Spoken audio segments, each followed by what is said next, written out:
So we're going to shout out today to this book here called Drugs and Media. We're going to talk about drugs. We're going to talk about drugs. New Perspectives on Communication, Consumption, and Consciousness. This was edited by Robert C. McDougall.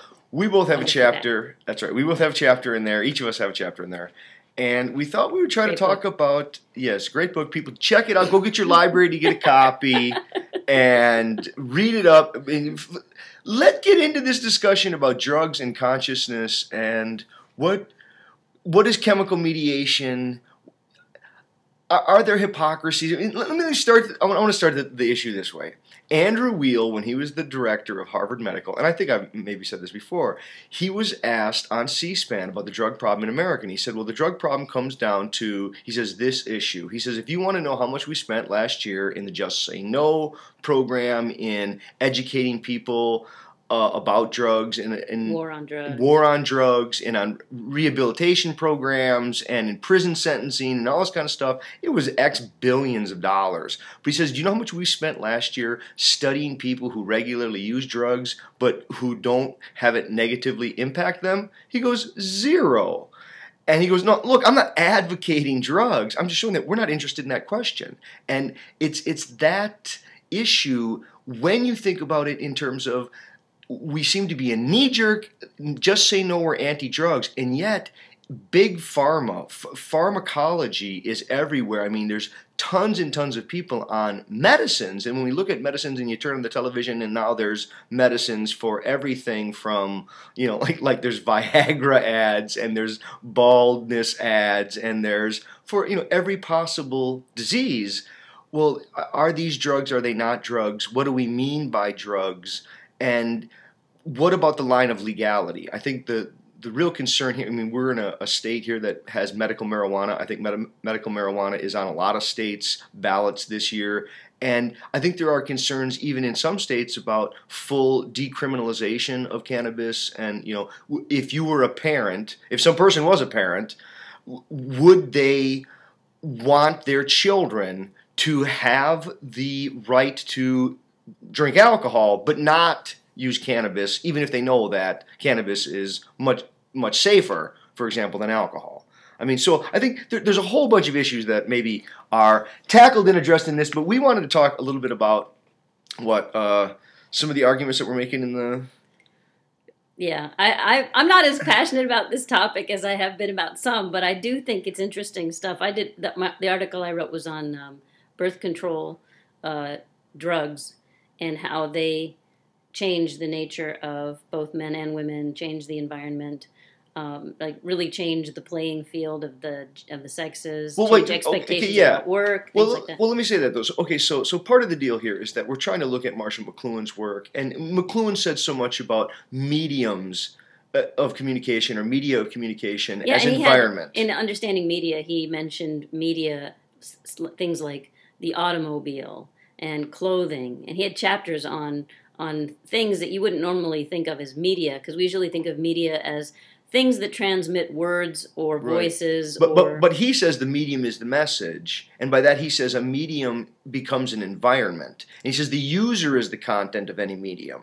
And so he uses a lot of expressions that I guess interestingly apply over to the drug example, where you could talk about a drug being a kind of environment, that is, you're in the environment that the drug makes possible, that you're inside the drug that's in you. And it's not like everything is media, but media are things that change the sense relations between different senses in the body and the sensory relations that you have between yourself and the world. So things that extend the eye, things that extend the hand, things that extend the ear, things that extend all sorts of senses in different ways would qualify as media. So it broadens the definition from the kinds of things like radio, TV that people usually think of as media into a bunch of other things that really alter people's relations with space and time. With space and time and themselves and other people. Yeah, and I think this issue of chemical mediation is really, it's pretty interesting, right? That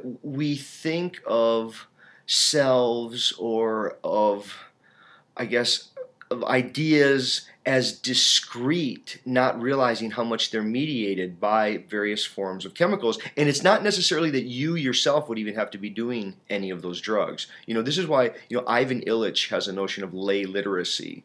And he says, only in a literate culture can you be illiterate. That, it's not necessarily your actual becoming literate or not, because the entire culture can be literate such that if you're not literate, now you're illiterate and it's a deficiency. And so there's a sense in which a drug of dominance can come in a culture, and whether you do that drug or not, you may have to suffer the consequences of what that means for the space and time of all the inhabitants. The examples could be drug, enhancing performance, like drugs. The idea of what a family is. Most people assume Or a birth family control, is, right. Mother, father, and maybe 2 or 3 kids is sort of the picture in people's heads. This is the patriarchal nuclear family model. Not to say that families follow this model, but if you have, 6, 8, 10 children, some people are going to think that that's odd. And there's nothing odd about it. If you have sex and you're fertile, and you're going to have that many babies. Right. So but we assume that you're going to be using some form of contraception, right. And whether it's a barrier method or a chemical method. Now that chemical methods are widely used, like the pill and the patch and the shot. The pill is a great example of the drug being environmental. Yeah, you may not want to use the thing. It may not work for you, but you would still, or your family, but it's still sort of an expectation that you'd be able to space children, especially if you're employed. There's an expectation that women work. Not all of them do, but there's, then there's debates over whether they should and if they can have it all. These are all the kinds of things that emerge when you have more choices made possible, more. And so the environment that people live in is actually different from the chemicals that are inside people. I mean, again, just to reiterate what you're saying. I mean, it's not necessarily it's the environment, the world that you live in, whether or not like a critical mass of other people are participating in those. Right. How many children are on Ritalin in your child's elementary school? Exactly. And even if your kid's not on it, what implication does that have for the classroom, the way students are understood, the way your child is being understood, and his or her actions, and blah, blah. And I mean, even, Bill Hicks has a lot of funny stuff on this. He says, if you think drugs haven't done any good, then just take all your music, and all your books and burn them. There's a sense in which even if you haven't done any particular drugs that's some famous musician or poet has done, to not openly, honestly recognize some of the ambiguities there, that those forms of chemical mediation have brought some of those artistic accomplishments. And the issue is to be able to have the discussion without advocating them. I mean, I think to say that you're going to advocate drugs or argue against drugs, neither of those make any sense. I mean, in some sense, chemicals are what we are. And the question becomes, well, what kind of chemicals? I mean, what balance of chemicals? Is salt a drug? How about caffeine? Is caffeine a drug? I mean, I think we think of lots of different things. When you start to get to minerals... How about sugar?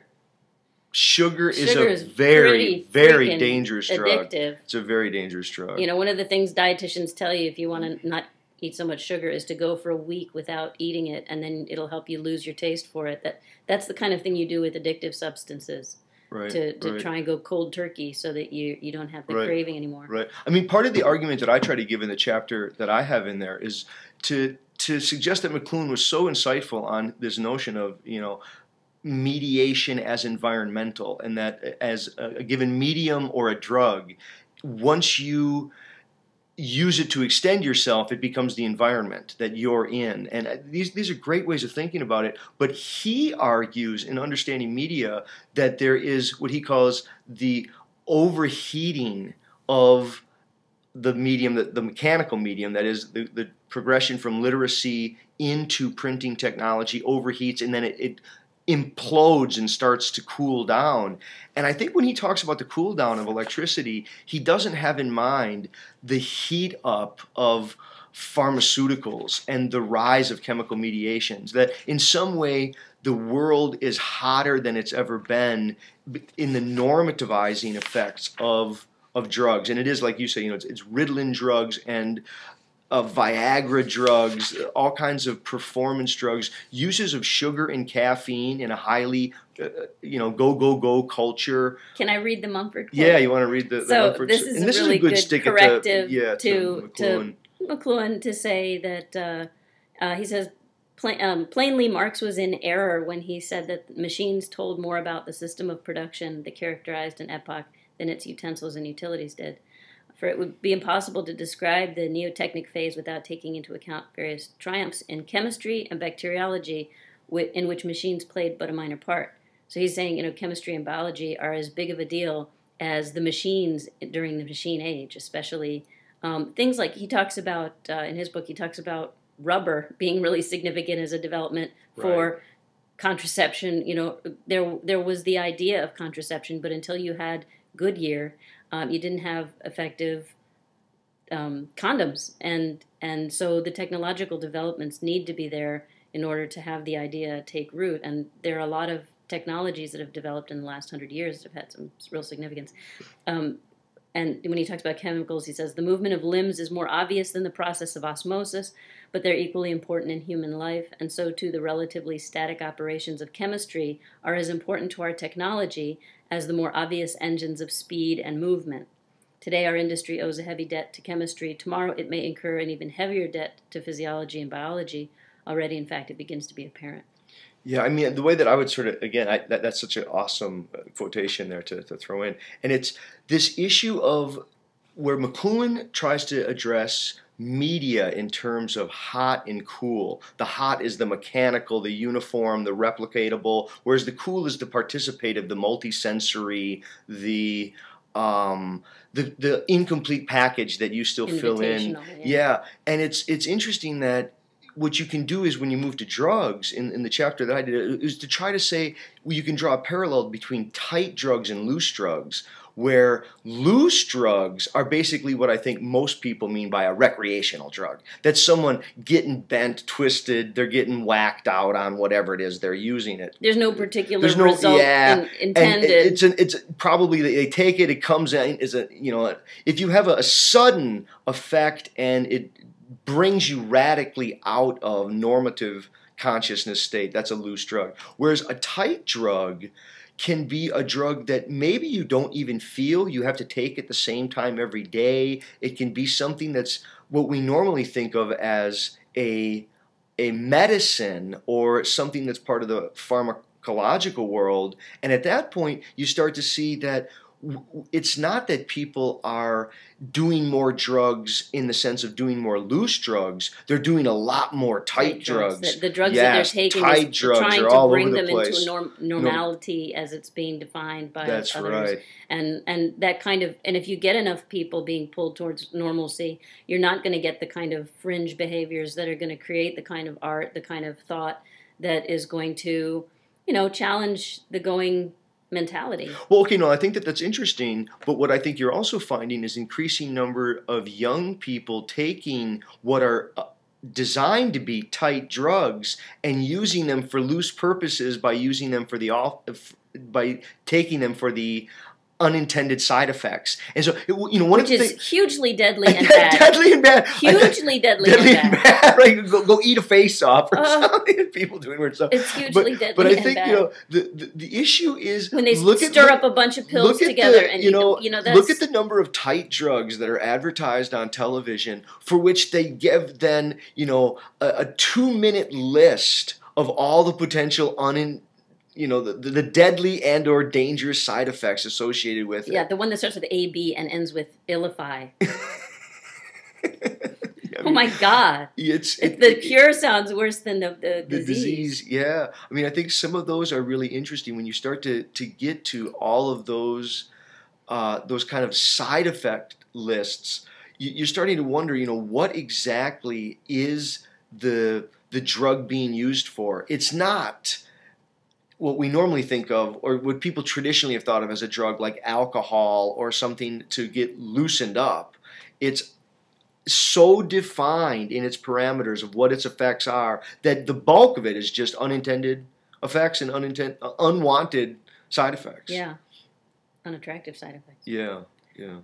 But it is, I think, still interesting to try to stick with the language that drugs, they're not just things inside our environment, that we're inside the environments that the drugs make possible. And when you put a drug inside you, you're inside the drug. I mean, literally, you get inside the drug that's inside you. And it's not just at a personal level, it's at a social, cultural, political, I mean, it's at multiple levels. Just take the example of caffeine. I mean, we're a highly caffeinated culture. Right. We have a Starbucks on every corner. Right. And we have, has all huge sorts social, of economic. Almost every soda has it in it. And there's all sorts of energy drinks, and now there's the 5 hour, and there's all sorts of energy that you can purchase, and everything is about speed, and all the advertisements for how to, and if you don't take it, you are at a disadvantage because you're competing with people who are jacked up. You're a Pokey Joe, and you're not up and ready to run at 6 o'clock in the morning to do your work and stay up late and all of this.